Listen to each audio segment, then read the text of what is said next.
a few months ago, and we weren't able to dive in even as deep as I wanted to in that Instagram live, which was amazing. So I thought, why not bring him onto the podcast where I can really quiz him on the things that I'm interested about, the things that I know, insights that will really help you, and of course, get to know each other better. So today's guest is none other than Dr. Mark Hyman. He's a practicing family physician and an internationally recognized leader, speaker, educator, and advocate in the field of functional medicine. He's the founder and director of the Ultra Wellness Center, the head of strategy and innovation of the Cleveland Clinic Center for Functional Medicine, a 13-time New York Times best-selling author, and board president for clinical affairs for the Institute for Functional Medicine. Now, he's the host of one of the leading health podcasts, The Doctor's Pharmacy. Highly recommend listening to it and checking it out. Dr. Hyman is a regular medical contributor to several TV shows and networks, including CBS, This Morning, Today, Good Morning America, The View, and CNN. He's also an advisor and guest co-host on the Dr. Oz Show. This is an episode I'm so excited about where we will dive deep into how to save our health, our economy, our communities, and our planet one bite at a time with a discussion about his latest book, Food Fix. Welcome to the show, Mark Hyman. That was so sweet. Thank you, Jay. So fun to be with you. It's so fun to be with you. I loved our Instagram live. We were just sharing. We did that just before lockdown and the pandemic and everything kind of shifted. And I'm remembering back to doing it with you. And I loved it so much. And I'm so glad we're actually getting to spend this quality time together now and really dive into this great book you've written. Thank you. Thank you. It was really the culmination of a life's work to connect the dots between everything we love and care about and how they're connected in ways that we don't imagine, but that we actually solve the problem of food. We solve the problems of chronic disease, of the stress on our economy, of the disintegration of our communities, of racism, of environmental destruction, climate change, national security, kids' education. I mean, all of it's connected to food. And it's really such a joy to be able to share how those things are connected and actually what we can do about it. Because it's not called food apocalypse, it's called food fix.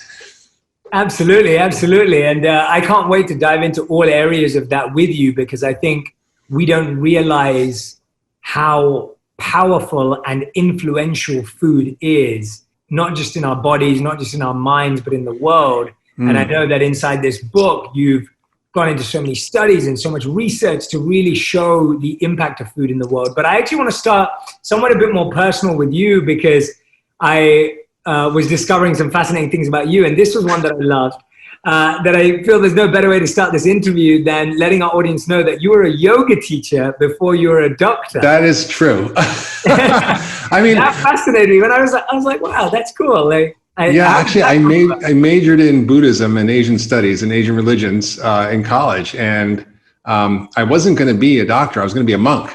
I remember.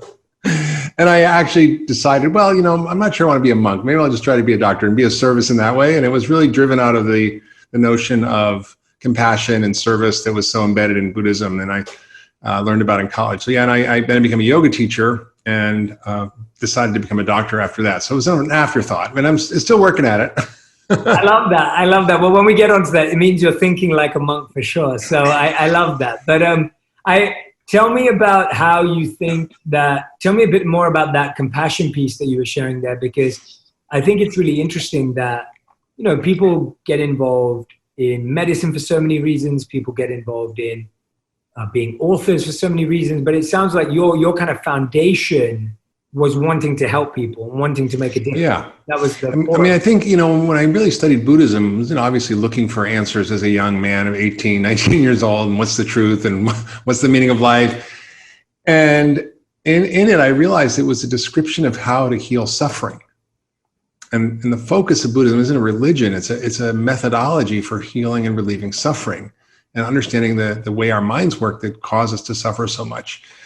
And I began to really focus on this notion of how we don't have to suffer and why we suffer. And it was really that led me to understanding that I could actually be in that space of service and working on healing through not just, being a monk, but actually being a doctor and actually helping patients and people understand how to heal chronic disease, which is what I do. And so I think, there's so much suffering in the world. There's so much burden that everybody suffers from, both psychologically, physically, in so many different ways. And I was really drawn to doing something to help deal with that. And that's really what led me to becoming a doctor. Yeah, that's beautiful. Thank you for sharing that. I think it's a really unique way of looking at it, because I think for so many of us, sometimes we can be dealing with physical or emotional pain or issues for such a long time before we even think that there's something we need to do about it. Yeah. Sometimes people are living with chronic issues for such a long time, and we don't really listen or hear from the body or from the mind what we need to change. So when you look at it that way, that you can change what suffering you choose and what you allow in, it's huge. Tell me one more thing. Sorry, go on. You were going to say something. No, I'm just saying, what's your mission in life? It's really to end needless suffering. There's some suffering you can't avoid, but there is a lot of needless suffering. And the place where I feel most effective is really helping people understand that they can heal from chronic disease using a new strategy, which is functional medicine. It's really an approach of using food as medicine, but it's understanding the root causes. It's understanding the body as a system. It's really helping restore and regenerate health as opposed to treat disease. And people suffer unnecessarily. And I think this goal for my life has really been to sort of bring this way of thinking and helping people into a broader perspective. And that's really what I do at Cleveland Clinic. We're publishing research on this. It's really gratifying to see that actually that it's catching on, that people now understand what this is, that they understand that our current medical paradigm isn't really solving a lot of their problems. And, I got there because I was sick. I got very, very ill when I was young from chronic fatigue, living in China, got mercury poisoning, and ended up having just, my body just collapsed. And I had to literally reverse engineer my way to health using principles of functional medicine of how to restore my health. And I realized it was applicable to so many patients, people with autoimmune diseases and digestive disorders and mood disorders and Alzheimer's and autism and diabetes and metabolic issues. All the things that people suffer from that we don't really deal well with traditional medicine is what I really focused on. Yeah, that's incredible. And I love how so much of the good we do always comes from some sort of pain in our own life. Yeah. And, it's amazing that you've been able to go and take it so far, and not just take it far, but you're really challenging the status quo. Let's start there. Actually, in Food Fix, I doubt people take the time to actually think that the food industry has an agenda of their own. But can you share some ways in which the industry is strategic in how it advances its own goals and missions? I feel like most of us don't expect it. Oh boy, that's a can of worms. So there are a lot of unintended consequences that have led to our current food system that were born out of good intentions, right? We wanted to feed the world. We wanted to have the ability to grow lots of food for a lot of people and provide a lot of calories at scale and modernize agriculture. And that was happening in the 50s and 60s, which led to this commercialization of industrial agriculture, which led to enormous amounts of starchy industrial food being produced. Right. So we were all enamored with, astronaut food and processed food and Tang instead of orange juice. And unfortunately, that's led to a method of growing food that's produced the worst food on the planet. It's mostly ultra processed food, which is made from soy, corn, and wheat in different extruded colors, sizes, shapes, and forms. It's all deadly, about 60% of our calories. And it's also led to destruction of the environment through destruction of the soil and biodiversity of plants and animals and insects, and also stresses on our water and increasing climate change and so the pollution from the incredible amount of pesticides and herbicides. And we use 6 billion pounds around the world of glyphosate, which is pretty toxic. And we use 400 billion pounds of nitrogen fertilizer, which has all kinds of devastating consequences. So the way we're growing the food and the food that we're growing is devastating our health and devastating planetary health. And so the problem is that the food industry is the biggest industry on the planet. It's trillion with a T dollar industry that is now trying to maintain the status quo, unfortunately, which is not a good one. So it wasn't like they said, we're going to make people sick and fat and we're going to destroy the environment. They just didn't know, but now they know. And so there's a very concerted effort to control our food policy, which is, as a doctor, why would I be caring about politics and food policy? But it occurred to me as I'm sitting in my office seeing patients one-on-one that I can't cure diabetes in my office. It's cured in the kitchen, in the grocery store, on the farm. And I need to sort of look upstream and look at the root causes. And they began to say, well, what's causing the food that they're eating that's making them sick? Well, it's the food system. What causes the food system? It's our food policies. And why do we have the food policies we have? Because it's a food lobby that drives that. And so they drive a lot of the status quo.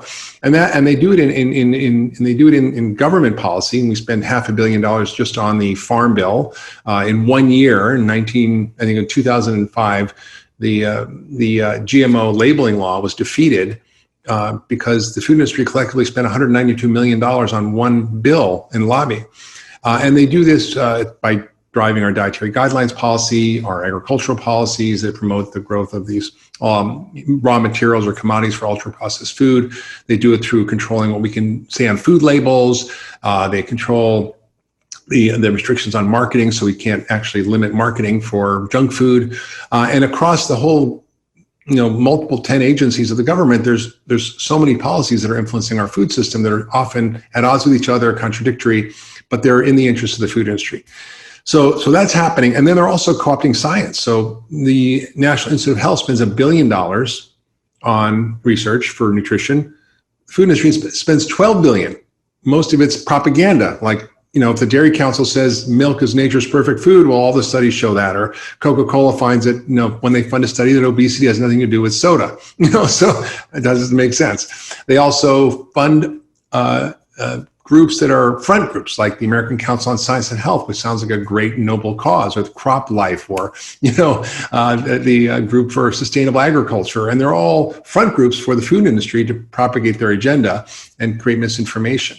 And then they co-opt public health groups, so like the American Heart Association, American Diabetes Association, Academy of Nutrition Dietetics. 40% of their budget is from the food industry, so they're not giving independent advice. And then they co-opt social groups like the NAACP and Hispanic Federation and groups that are doing good in the world. They fund them. For example, I was showing a movie that I was in a number of years called Fed Up, which is about childhood obesity and the problems we have with the food industry and sugar and starch.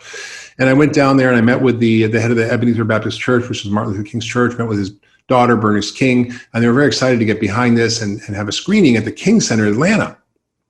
And I was excited about this. And a few days later, I got a call and said, we can't have this showing at the King Center. I'm like, why? So, well, Coca-Cola funds the food industry, funds the King Center. So it's pretty frightening when you see all these different strategies to target certain groups, to put out wrong science, to support misinformation through these front groups, through influencing public health groups, through controlling policy. And it's a really devastating effect, which has led to the fact that 6 out of 10 Americans have a chronic disease, that 75% of us are overweight, that 42% are obese, that 88% are metabolically unhealthy. I mean, just take that in for a minute. 12% of Americans are metabolically healthy.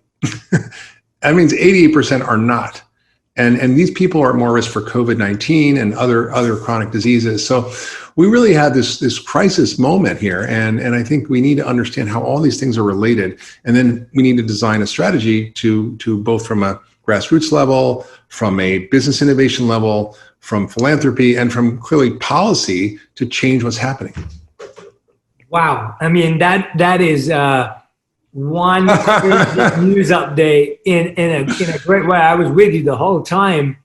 When I hear that and I think about my community, my audience listening or watching or anyone consuming this right now, it's like it can feel very overwhelming to an individual, for the individual that doesn't have the feeling of just like, there's two things that come to mind. One is like, do these people realize that they're actually destroying people's lives? Because, it almost, at the end of the day, it's like you said, it's not a conspiracy theory. It's not like it started that way, but now that people are aware and we continue to fund it in that direction, it may leave people feeling quite helpless. Where is a great place for people to get started? Of course, this book, for people to get educated, because I feel like the biggest challenge in making choices when you're like, oh my God, I can't trust the labels. I can't trust the ingredients on the back. Where do people trust? Where do they find trust is really good. Well, I spent a lot of time when I wrote the book Food Fix to dive into practical solutions, both for individuals, for businesses, policies. And I created a food fix action guide. It's free. They can go to foodfixbook.com and download it. Essentially, it gives you 20 of the top things you can do as citizens and individuals to have an impact to change your health and change society and change planetary health and drive policy and drive businesses. And it works. When we change what we want to do, and we vote with our wallet, we vote with our voice, we vote with our fork, and we vote with our vote, we see massive change. I mean, General Mills and Danone, which are two big food companies, are now funding farmers to convert their lands to regenerative agriculture.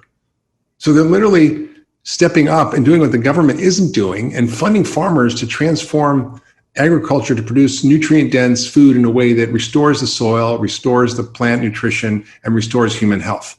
That's groundbreaking, and it's because we can make those choices. So I talk about how do you become a regenitarian? How do you regenerate your own health, and how do you regenerate planetary health and our social communities and their health? And it's pretty simple, right? It's eating real food. It's not buying into the industrial food that we're all eating, which is hard to do for some people, but I give real clear resources on what to look for, where to buy things that are not necessarily expensive, because people think it's expensive to do this, but it actually can be done really at scale in a way that isn't going to break the bank.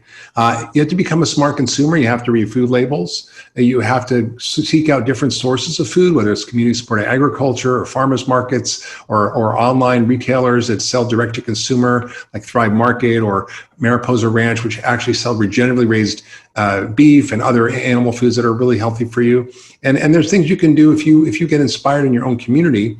You can be an agent of change, right? Maybe you want to get your local government to start a compost ordinance so you'll compost your food, because food waste is a huge problem. Like 40% of our food is wasted, and it's one of the biggest drivers of climate change. It's a bigger contributor of methane than cows. And it's all your vegetables you're throwing in the compost, in the landfill. And you can actually start to understand how to do these things for yourself. You maybe have a compost pile in your group. If you want to become an activist, you can turn up the heat on your politicians and food companies by finding organizations that are doing it and supporting them, or lobbying your representatives. I mean, you can actually have an impact locally, and you can decide maybe you want to work in your school and help the school lunch and nutrition be better. And people have done that. And so in the book is just full of examples of actually how to take control of your own health and your own life and your own community. And it's working. I mean, it's why we're seeing the changes we're seeing.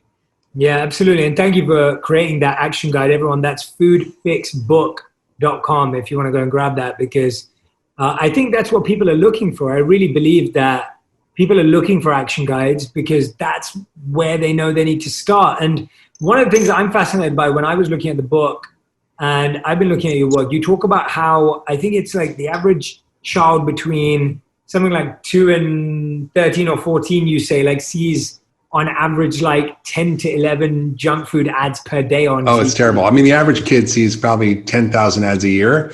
Yeah. And that's television. Now we're seeing stealth advertising. So a lot of these studies were done on food marketing to kids. There's about $17 billion spent in 2004 when it was tracked on junk food advertising to kids. And the worse the food, the more the ads and the worse the ads were. So, and now Facebook, for example, last year had, 500 billion ads for junk food on Facebook, right? It's just unbelievable how much. And there's stealth games for kids, like advert games, where they're literally embedded propaganda for food companies. So little McDonald's, go to the McDonald's store and go to, get your Burger King, whatever.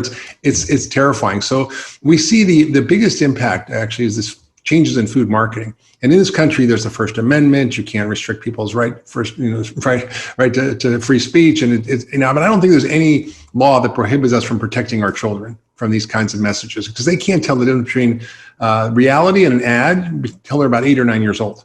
And they're targeting these kids.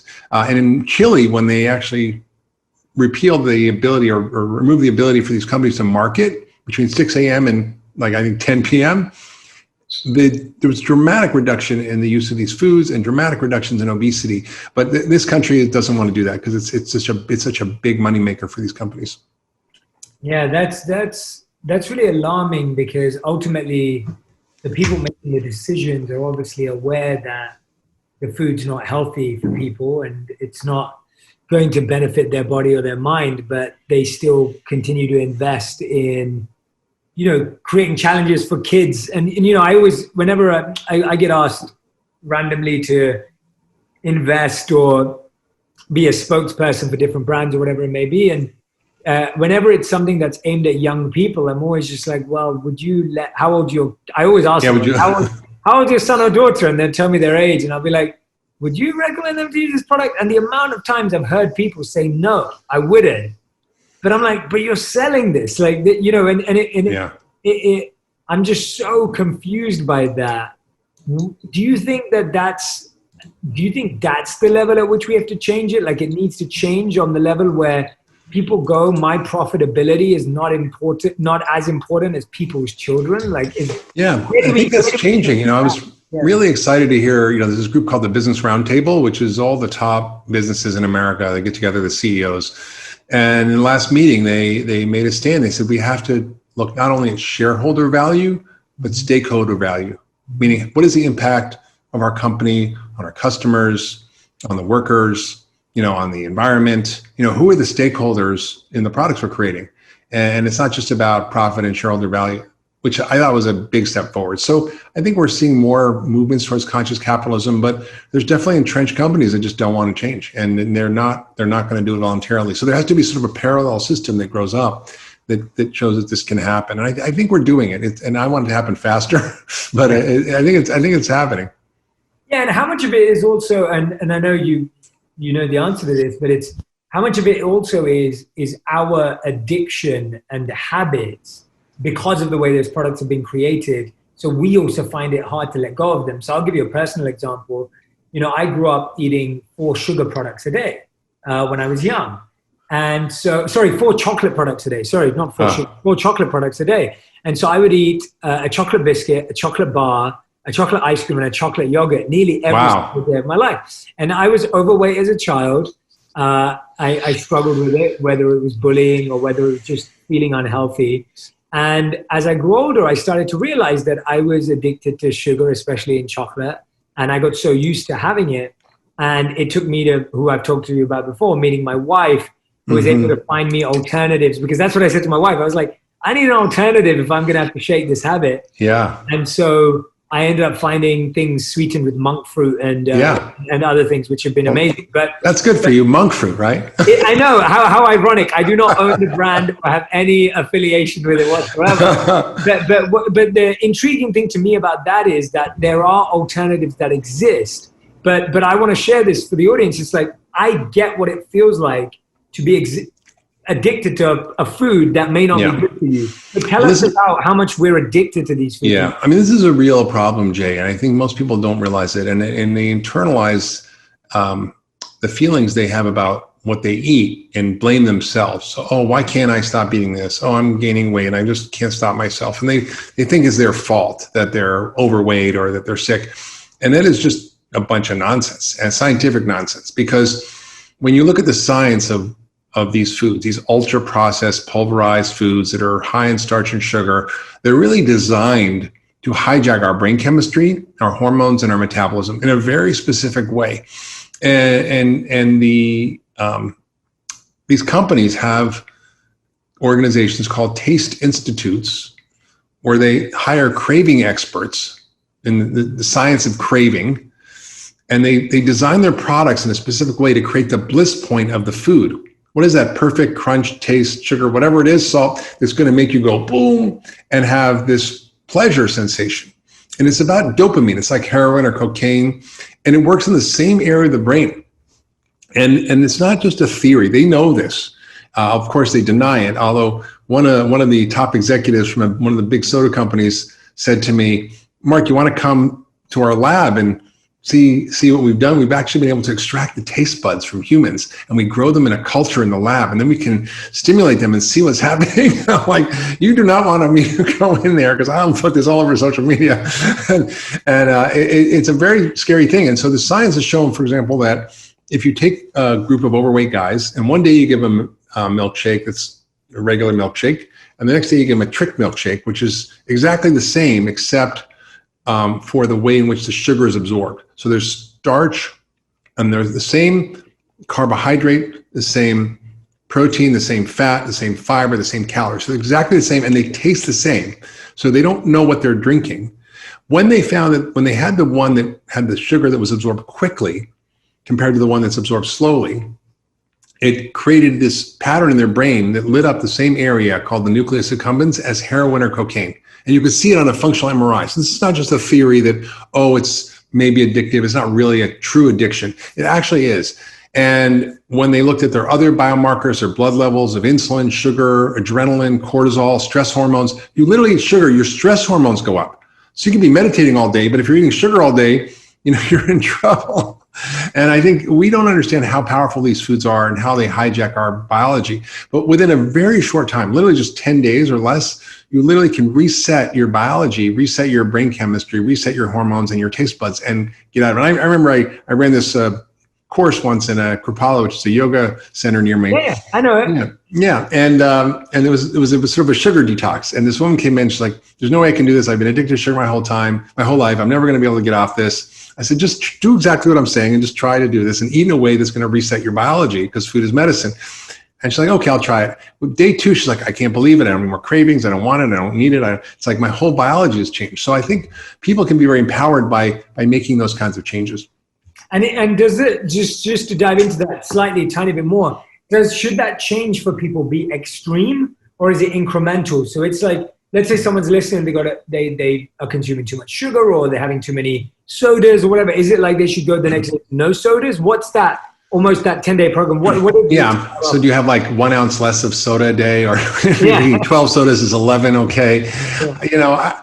I think as a doctor, I want people to be able to have the experience of health. It's like an awakening. I want them to actually quickly be able to experience that. So I usually can convince people to do a dramatic change for a short time, like a week or 10 days. And then their bodies tell them how they feel. They go, oh my God, my migraines are gone. My digestion's better. I'm sleeping better. My sinus drip is gone. My skin's clearing up. My acne's gone. I feel better. I don't have cravings. My energy's good. And they go, well, wow, I'm getting the connection between what I eat and how I feel. Yeah. And so I always love to give people that experience. And I created a program called the 10-Day Reset. And it's essentially giving them that opportunity. And you can download it free at getpharmacy.com. It's just a simple way of eating in a specific time frame, in a specific way that's going to really regulate your biology. Because every bite of food you take regulates your entire biology. It changes your gene expression. It changes your hormones, your brain chemistry, your immune system, your microbiome, everything. Literally with every bite. And when you understand that, and you can upgrade or downgrade your biology literally with every bite, your biological software can change. You can really see rapid changes. And we've seen incredible things from people, getting off insulin in 3 days, for example. So it's really powerful when people make the choice to try this. And I think, tiny steps and tiny habit changes are good. And BJ Fogg talks about this for some things. But I think if you really want to see the power of this, a short-term dramatic change can give you enormous benefit. I'm completely with you on that. I think that when you experience something immersively in an extreme way, you're more likely to quickly feel the benefits of it and to recognize it's powerful. Now, that may mean you may go back to your old habit quicker, but you now know what you're trying to move towards as opposed to not having a tangible experience. So I'm perfectly with you. I wanted to check that with an expert. that definitely, I can totally relate to that. Tell me about, you talk a lot about in the book, and what I'm really trying to do for anyone who's listening or watching right now is the book is just for, and you can already tell, Dr. Mark Hyman is a phenomenal storyteller. He's got a ton of great studies that, I'm massively into studies. And so anytime I get into studies, I'm like, I get really fascinated, intrigued. The book is full of the insights, the tools and the actions that you can take in each of these areas. But I do believe that the first step is education and awareness. So I'm hoping that as you're listening to this, the podcast is going to give you the insight about each of these areas of our life that food impacts. But when you read the book, that's going to give you the full set of, what part of it you need to change and where the action is. So what I'm fascinated by in the book is you talk a lot about how there's food racism. Yeah. And I think that this is so obviously relevant right now, and so important for people to understand, because I think either we don't believe it exists, or we're so consumed by it that we're not conscious of it. Explain that concept to us. Well, I mean, I think, we have certain populations in this country that are so disproportionately affected by chronic disease and by poor health. The African American community, Hispanic community, Native American communities. And when you look at COVID-19, it is far and away hurting these populations more than anybody else. For example, in Louisiana and Chicago, African Americans are 30% of the population, but 70% of the deaths. Native Americans are experiencing the same thing. And if you're African American in America, you have twice the rate of getting diabetes. You have probably 4 times the rate of getting kidney failure, and 3.5 times likely to get amputations because of diabetes. You're targeted more than the rest of the population. The food marketing is often more directed to minorities. And we see this. This is from Yale's studies that have shown that we actually are targeting these populations more. So these health disparities are huge, and there are a lot of reasons for it. I mean, there's what we call it structural violence, when we talk about structural racism, but there's a bigger concept, which is what are the structural violence, the social, economic, political conditions, environmental conditions that are driving disease, right? We see this with whether infectious disease or chronic disease.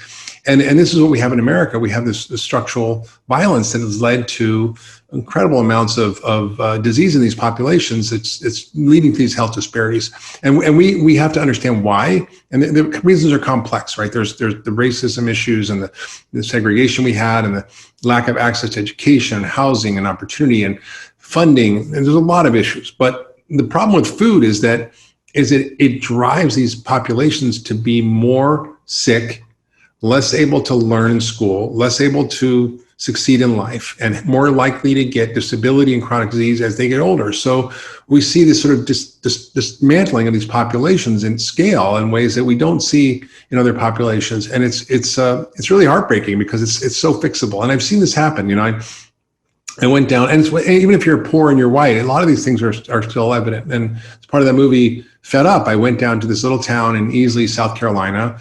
There was a family of 5 living in a trailer, food stamps and disability. The father was 42, already on dialysis from kidney failure from diabetes. The mother was like overweight, 200+ pounds. The son was practically diabetic at 16. And I said, listen, I'm not going to lecture you. Let's just cook a meal together. Here's what's in your kitchen. Like, here's all the junk. And I showed him everything that they were eating they thought was fine. Like Cool Whip, which said 0 trans fat, but was all trans fat because the FDA left a loophole that said if you have less than 0.5 gram per serving, you can say no trans fat, but it's all air. So it's just all the food industry influence. And they were like horrified. And then I said, let's cook a meal of turkey chili. Let's create a nice salad with olive oil and vinegar dressing and salt and pepper. Let's stir fry some asparagus. Let's roast some sweet potatoes. Simple meal. It wasn't expensive. And they actually loved it. They never cooked in their kitchen before.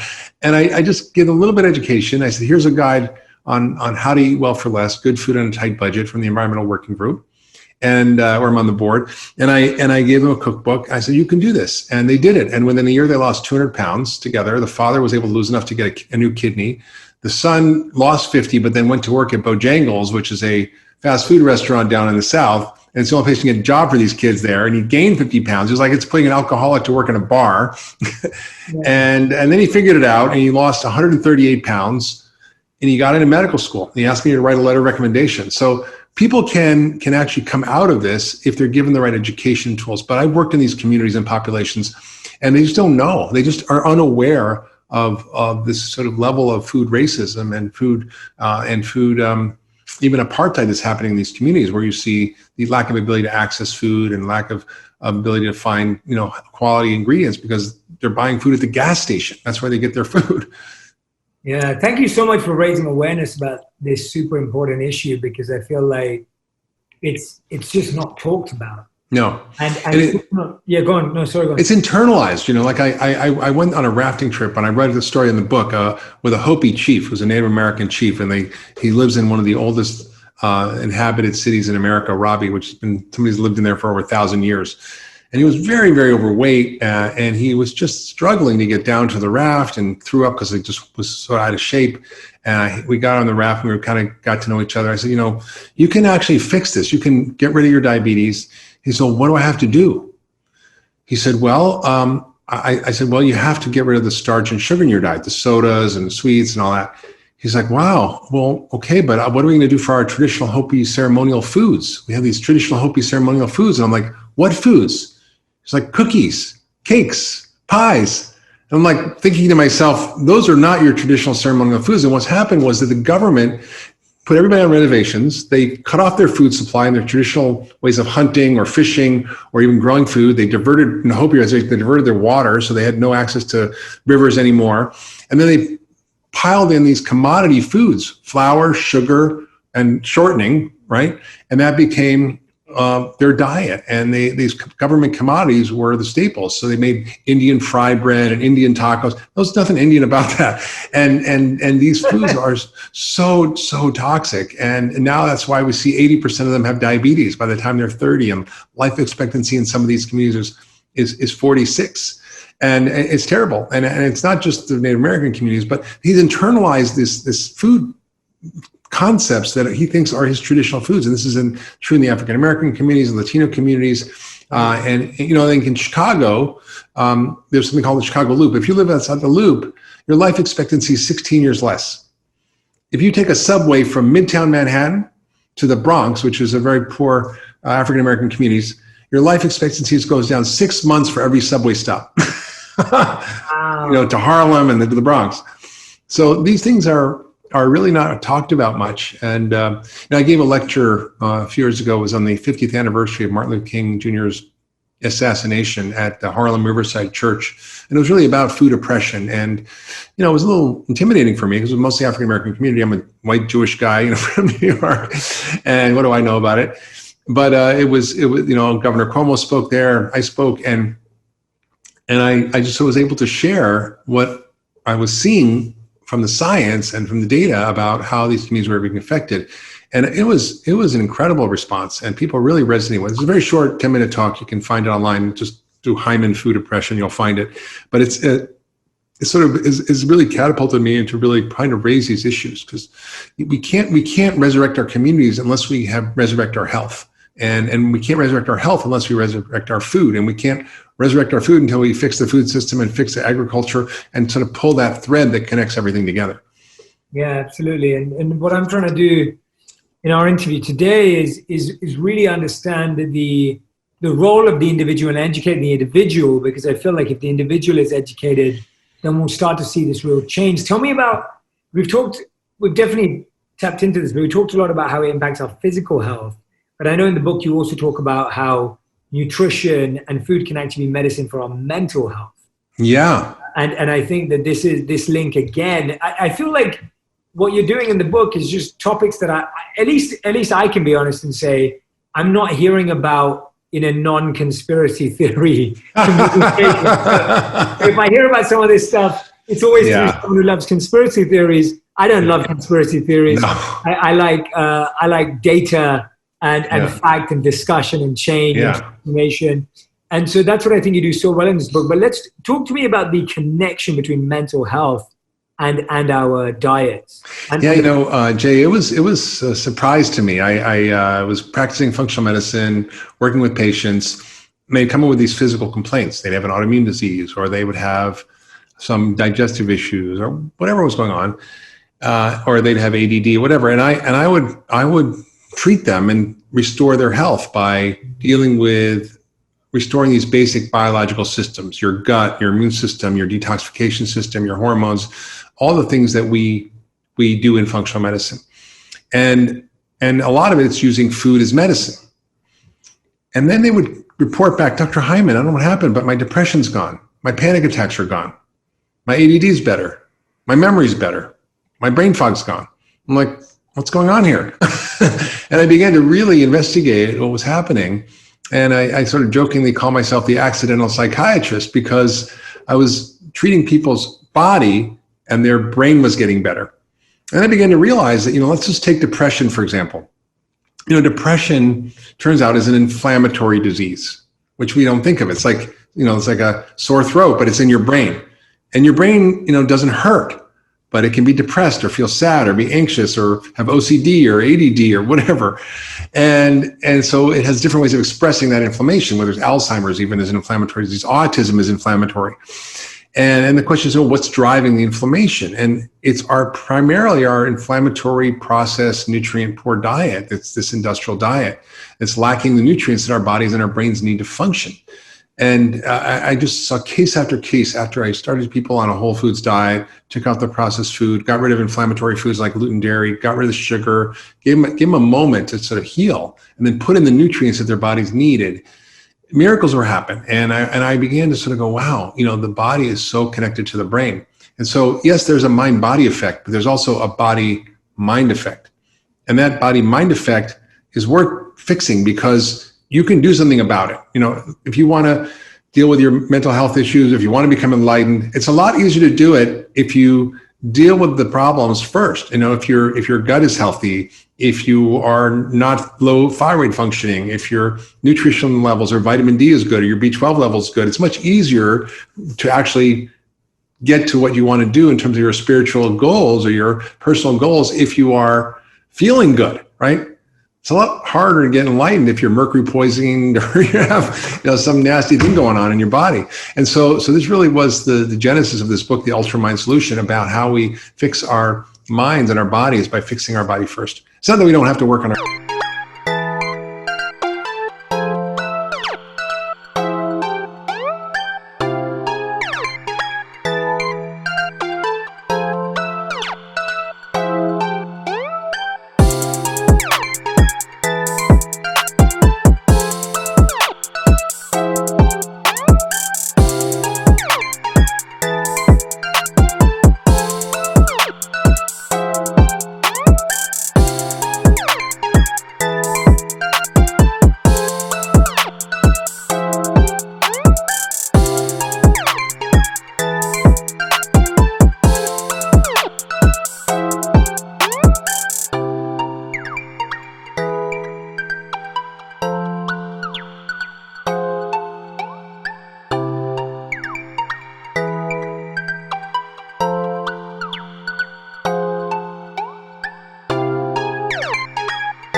minds as well, because that's your lane.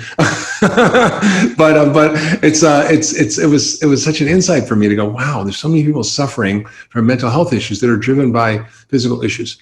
No, it's 1000%. It's all interconnected. And even I find like sometimes people need their mind's help to change their body, and they need their body's help to change their mind. And I think the fixation over either or where do I start? It's almost like we need to be absorbed in all of it. Like I found that, and I can identify with what you're saying, that I was someone who focused a lot on my mind and was able to find a lot of peace and calm in my mind. But then I found that I'd neglected my body. And it was almost like real alignment in your life is felt when your body and mind are aligned, right? Yeah. You can't have a advanced mind and a neglected body. That's not alignment. That's going to constantly cause friction in your life. Mm-hmm. And it's the same with what you're saying, where if people are feeling mind fog or struggling with a mental health illness and they're not taking care of their body and, like you said, their brain, then again, you can't switch that. So I totally see the interconnectedness, and I hope more and more people listening will realize that when you read the book Food Fix, that you'll be able to start making those tweaks that you need to in your lifestyle. Yeah, I mean, even education, we talk about in the book, and how our kids are so impaired. I mean, 1 in 10 kids has ADD. Kids have learning difficulties, dyslexia, challenges with academic performance. And the CDC put out a report that I talk about in the book on the influence of nutrition on academic performance. And it's massive. How do kids learn when they're eating junk food and going to school in the morning with flaming hot chips and a Coke? They can't function, and then they crash. And so providing good nutrition can have radical effects on kids' academic performance and close what we call an achievement gap. And I think it also affects behavior. I think, we think about mood, but one of the things I was shocked to discover is that violence and violent behavior and aggression are also connected to our diet.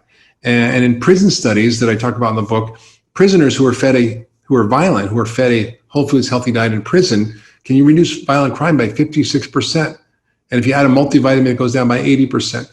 If you do it in kids in juvenile detention centers, these kids, 91% reduction in bad behavior and violence, 100% reduction in suicides. I mean, it's just staggering. And if there was a pill that could do that, everybody would be taking it. There'd be a giant pharmaceutical company marketing, and we don't hear about these issues because they're not something that's going to create billions of dollars in profit. But unfortunately, it's where the real effect can be. Yeah, absolutely. Absolutely. Everyone, I want to recommend that you not only go listen to the Doctor's Pharmacy podcast, but you also check out the book, Food Fix, that I have next to me right now. Again, huge recommendation for the book, to get educated, become aware of what's really happening, what's working in the background. That's going to give you enough confidence and enough of a reason and a why to go and actually make the changes in your life. It's really easy to live in ignorance and in the pain and just allow for it to continue and feel like it's only because something outside's impacting you, but actually take responsibility for our health and our futures is huge. And if not for yourself, then at least your children and the future generations. And Dr. Mark Hyman, I believe you're doing such a great service. Honestly, you really are in raising all of these issues in all areas, and the depth of the research and the lengths you've gone through to share this with us. I'm super, super grateful. Thank you. We end every interview with something called the final five, which are your fast five round, which is answers in one word to one sentence maximum. Okay, all right. And Dr. Hyman, these are your final five. So question number one, what's the best change you've made in your diet? The best change I made was to dramatically cut out starch and sugar. I don't eliminate it, but I really don't eat any flour products. And if I eat sugar, it's usually part of some whole food, right? Maybe I'll have a whole huge chocolate, which I love, which is very low glycemic. And I think that and getting rid of industrial food has been the best things I've done. I love that. And of course, adding in all the good stuff. Of course, super practical. Okay, great. Second question. What do you know to be absolutely true about health that a lot of people would disagree with you on? Wow, that's a good question. No one's ever asked me that, Jay. I think that the biggest thing that people don't understand is that, the way we define disease is completely wrong. So our normal conception of disease is completely flawed because it's not based on causes, it's based on symptoms. Mm-hmm. So I think people just don't understand that. And so if you focus on causes, not symptoms, and treat that, the root cause, people get better. I love that. Great answer. All right. Third question. What gives you the biggest hope for the food industry? I see hope because I see these food companies waking up. I see companies like General Mills and Danone and other companies and Nestle really understanding that this can't go on, that their survival depends on transforming our food system. So I see the culture shifting and people demanding more consciousness about their food. So I'm excited about that. Awesome. Question number 4. What's the biggest lesson you've learned in the last 12 months? Wow. Well, I've been traveling for 25 years and on the road, and COVID has locked me down. And I've realized that having a rhythm and stability and quiet and time to think is actually a good thing. and I think I've really learned that it's time in my life to shift how I'm doing things so I can actually cultivate more of that. That's brilliant. And your fifth and final question is, if you could create a law that everyone in the world would have to follow, what would it be? Ooh, a law that everyone would have to follow. Well, I think it would be a law that all governments would implement, that would influence every single policy around food, which would be quality is king. So no food policy can be made unless it's putting the quality of nutrition and nutritional density first in every single thing we do, whether it's dietary guidelines or what food we grow or what food we market or whatever it is, it's going to transform everything if we can do that. I love that. That's beautiful. I'm actually going to ask you one more question that's just come to my mind. Do you think that it's possible to create healthy food that's affordable? Absolutely. I mean, the studies are really clear that it may cost 50 cents more a day to eat healthier. And like I said, there are guides like Good Food on a Tight Budget that are actually incredibly effective in helping people eat well for less. It's good for them, good for the planet and good for their wallet. And I think we get caught up in, sort of elitism about eating healthy, but it really, this family in South Carolina, they lived on food stamps and disability for a family of 5, and they were able to do it in one of the worst food deserts in America. So it's really more about education and awareness than it is about money. That's great to hear. Awesome. Dr. Mark Hyman, thank you so much for being a guest on Purpose. What I'd love for everyone to do is tag me and Dr. Mark Hyman on Instagram with your favorite insights, your favorite thought or idea or concept or fact that Mark Hyman stated today that stayed with you, and how you're going to experiment with your diet. I'd love for you all to think about what is that deep dive experiment you can do for the next 7 days. What could you remove from your diet or add to your diet based on the insights in the book, based on the guidance in the book that you think is going to make a massive change? Try and experiment for just 7 days for 1 week and see how your life changes. And as I said, go out and grab a copy of the book. We'll put the links in the podcast description so you can go straight to Amazon and grab your copy. Dr. Mark Hyman, is there anything that I haven't asked you that you'd love to share? Nothing other than I think, we're in this moment where everybody can focus in on their own health. And by doing that, they will literally help us get through this COVID epidemic and help solve so many of our global problems. Because what we do to ourselves, we do to our communities and our families, and what we do to ourselves, we do to the planet. And so understanding that is a circle, and that we can actually impact that by making those small changes in ourselves, I think is a very powerful message for people to understand.